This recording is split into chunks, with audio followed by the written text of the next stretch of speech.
What if the one thing keeping you from finding true love was how you were looking for it?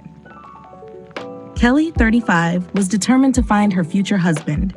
She thought she had everything figured out until one perfect date ended with a shocking rejection. Confused and heartbroken, she sets out to uncover what went wrong, only to stumble upon a truth that changes everything about how she approaches dating.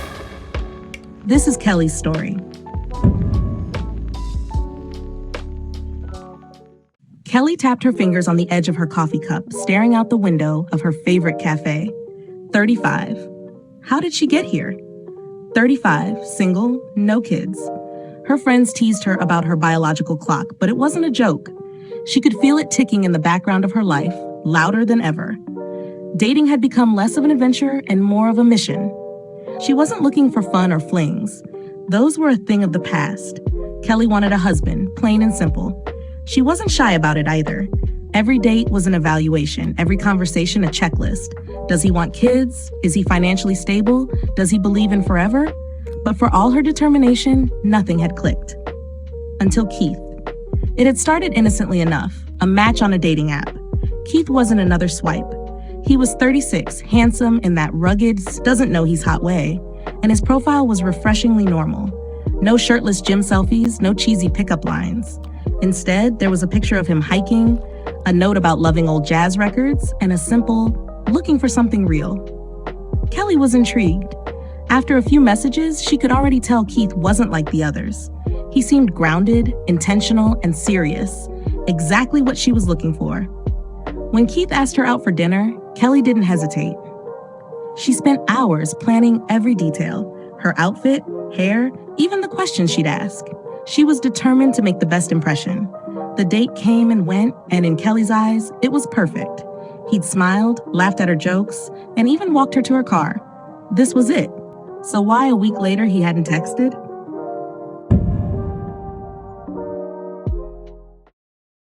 Kelly couldn't help but smile as Keith held the door open for her at the cozy little restaurant he'd picked. Points for chivalry, she thought. The place was perfect.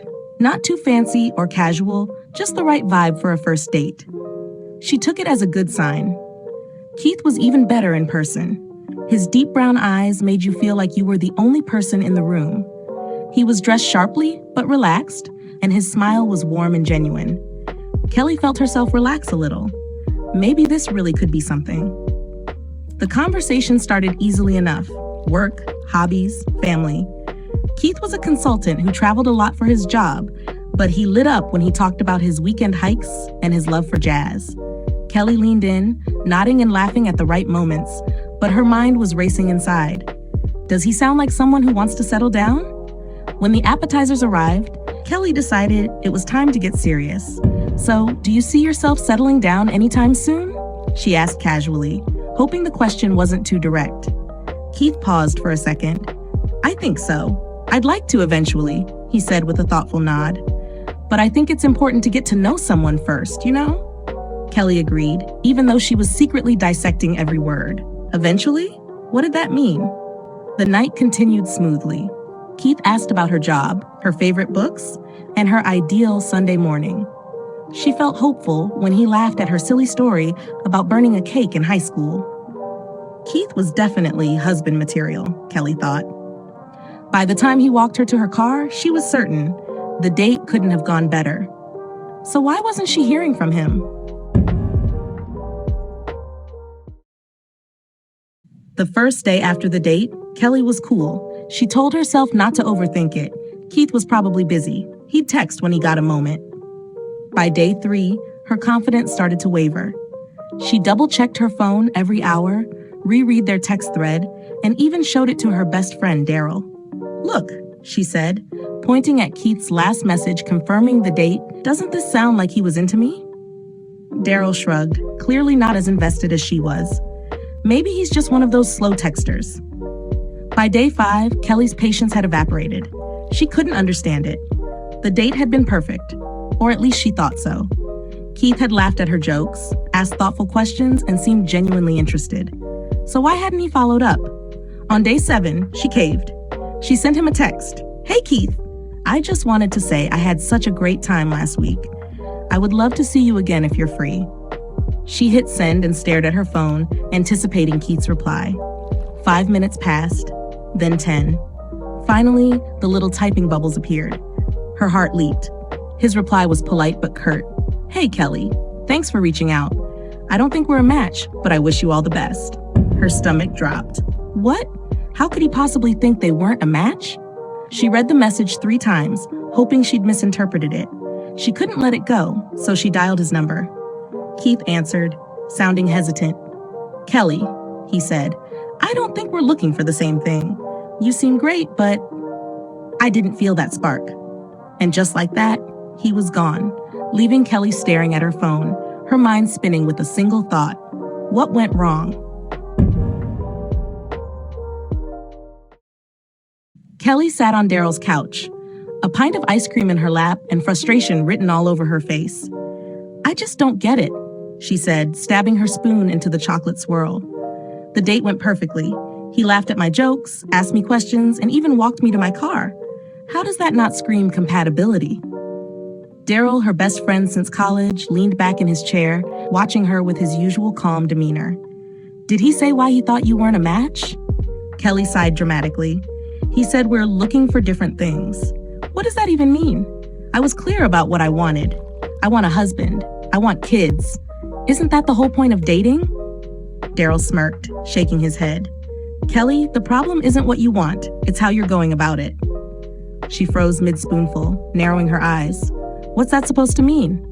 "Look, you're treating dates like job interviews for the position of husband. Men don't want to feel like they're being sized up for a role before you even know if you like them as people." Kelly blinked, offended. "I do like them. Why else would I go on the date?" "Sure," Daryl said, "but do you know them? Or are you just checking boxes to see if they fit into your life plan?" Daryl's words punched Kelly in the gut. She opened her mouth to argue, but found she couldn't. Daryl softened his tone. "Men aren't sitting across from you thinking about marriage and kids on a first date. They're trying to figure out if they even enjoy being around you.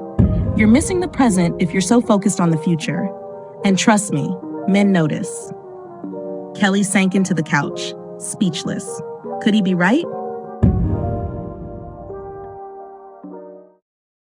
The realization hit Kelly like a cold splash of water. For days, Daryl's words replayed in her mind. You're missing the present, and men notice. She hated to admit it, but he was right. Every date had been about what they could be, not who they were.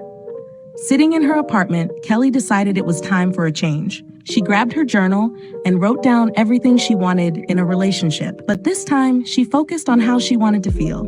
Happy, connected, and at ease. No more checklists, no more interviews, just being present. Her first test came sooner than expected. A few days later, she matched with Ryan, a 38-year-old teacher. His profile wasn't flashy, but his message stood out.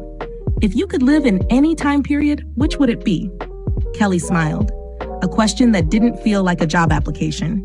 When Ryan asked her out for coffee, she said yes. But this time, there was no overanalyzing, no obsessing over what to wear. She promised herself one thing, to have fun. The moment Ryan walked in, Kelly felt a sense of calm. He wasn't Keith. He wasn't anyone but himself. As they sat down, she let herself enjoy the conversation. His stories about teaching middle school, his failed attempt at baking sourdough during lockdown, and how his eyes crinkled when he laughed. She didn't ask about kids or his 5-year plan.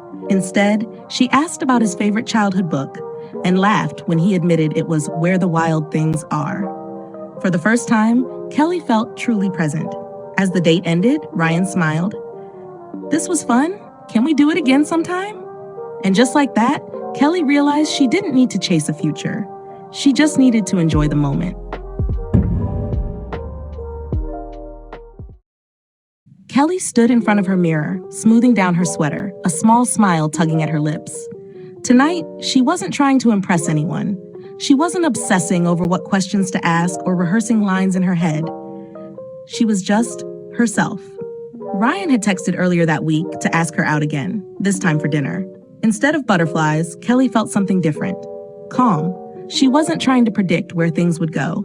She was just looking forward to spending time with him. The restaurant was a quaint Italian place tucked into a quiet city corner. As she walked in, she spotted Ryan waving from a corner table. He grinned when he saw her standing to pull out her chair. "I'm glad you could make it," he said warmly. The conversation flowed easily, just like their first date. They joked about their favorite TV shows, swapped embarrassing childhood stories, and even shared their most ridiculous fears. Ryan's were bees and Kelly's were birds. But halfway through the night, something shifted. Ryan leaned forward, his expression more serious. "You know, Kelly, I wasn't sure what to expect after our first date," he said, his voice thoughtful. Her heart skipped. "Oh?" He smiled. "Yeah, but being with you, it's easy. I don't feel like I have to be anyone else." Kelly felt her cheeks flush, warmth spreading through her. For once, she didn't need to say something perfect or calculated. "I feel the same way," she said. Ryan reached for her hand as they walked out into the cool evening air. It felt natural, unforced. Kelly realized she wasn't thinking about where this might lead or what it all meant. She was just happy to be there with him at that moment.